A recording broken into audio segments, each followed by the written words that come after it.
Do you have projects left undone that you would love to finish? Dr. Bill Knaus, the world's foremost authority on overcoming procrastination and the author of the seminal books on procrastination, has some ideas for you. Here's Dr. Bill. Do you start many things and finish few? If this sounds like you, are you behaviorally procrastinating?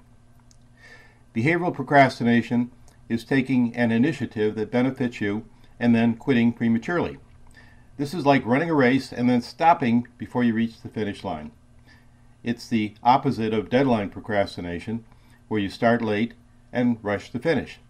It is different from trying on different hats to see which one fits. If you're not sure if you behaviorally procrastinate, here are a few examples and questions for you. You join a health club and quit after a few weeks. You tell yourself you don't have the time. You know that you can make the time. What purpose is served by not finishing? You buy a dozen self-help books on how to cope with anxiety. Someday you'll get around to reading them.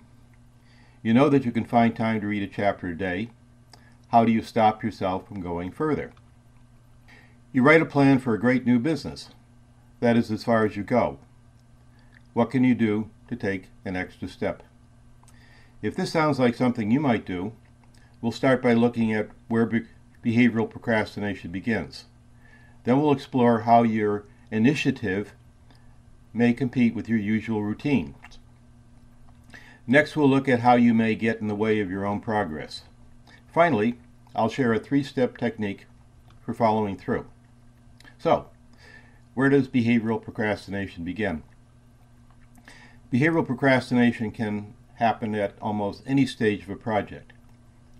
For example, you are an idea person. You have many interesting ideas daily. You plan to follow through with some someday. For example, you have an idea for an original app, but that is as far as you've gotten. Procrastination surfaces at the point of deciding what to do with your idea. You're super at planning and organizing.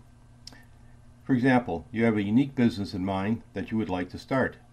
You set goals, you create action plans, you get organized. Maybe someday you'll test the waters about financing the business. Procrastination here surfaces midway through testing your plans. You set your goal and start to follow through. For example, you buy a classic car to restore. You disassemble it, you buy new parts, you are ready to finish. That's as far as you get. The car gathers dust as it starts to rust. Procrastination surfaces midway through an implementation stage. What can you do to get beyond that point? Let's look at causes that relate to your normal routines and what you might do. Behavioral procrastination may surface when you start something new that interrupts your usual routine, and you have trouble balancing the old with the new. As you pursue a new initiative, you may find that the time and resources you put into your new initiative upsets your normal routine. You'll have to carve out time to pursue your idea. For example, is it possible to substitute some of the time that you spend reading novels?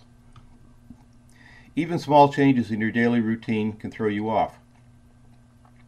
To continue a new initiative, you'll often have to accommodate to these changes. For example, if you want to build physical exercise into your daily routine, accept a long-term change in your schedule as a necessary thing to do to fulfill this commitment to yourself. You start a project by feeling enthusiastic about a new idea. Enthusiasm gives you a burst to start, but rarely stays strong for long. To gain the benefits from your new initiative, you'll have to grind it out when the going gets tough. You may be able to work out compromises with yourself regarding your schedule until your initiative becomes part of your routine. However, you may have bigger challenges, and that is because procrastination has complications. As practically everyone who procrastinates knows, you'll rarely stop procrastinating by telling yourself, "Stop it," or by telling yourself, "Next time I'll do better." That is because old problems tend to linger for personal reasons. Let's look at 5. You have an aversion to discomfort. At the first whisper of tension, you do something safer. Here's an antidote. Stick with your priority. You come to a point where you need to learn something in order to take the next step. You don't take the time to learn. Antidote. Work at what you need to learn, whether you feel like it or not.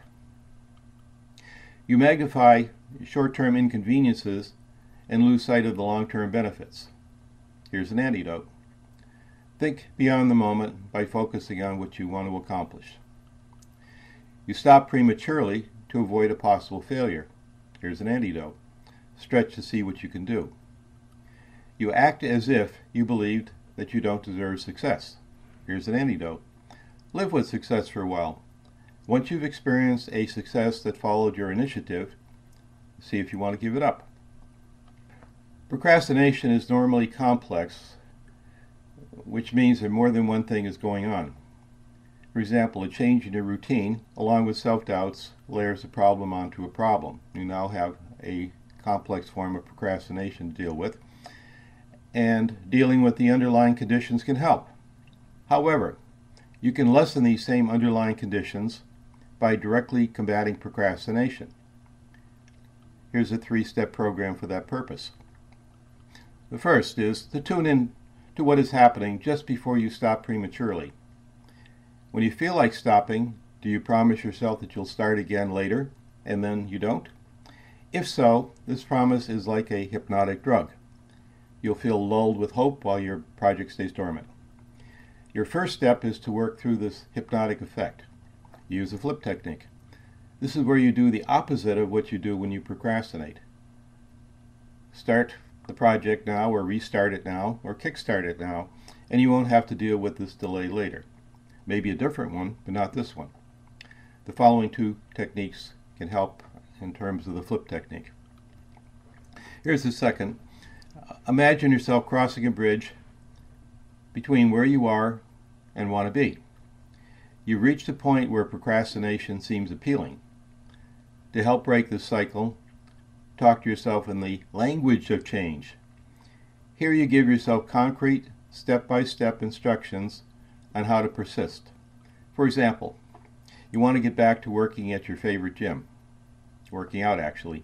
You tell yourself the first step is to get to the gym is to walk to my car. Then I'll start the car, then I'll drive in the direction of the gym.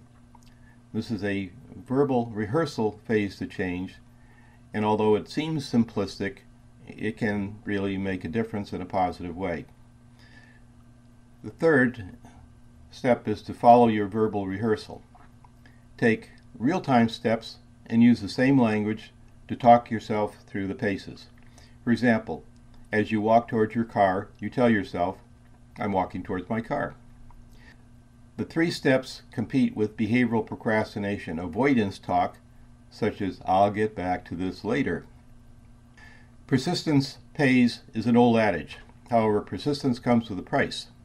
The cost comes in working through problems that stand between where you are and where you want to go. As you work to develop your abilities to operate efficiently and effectively, you'll procrastinate less.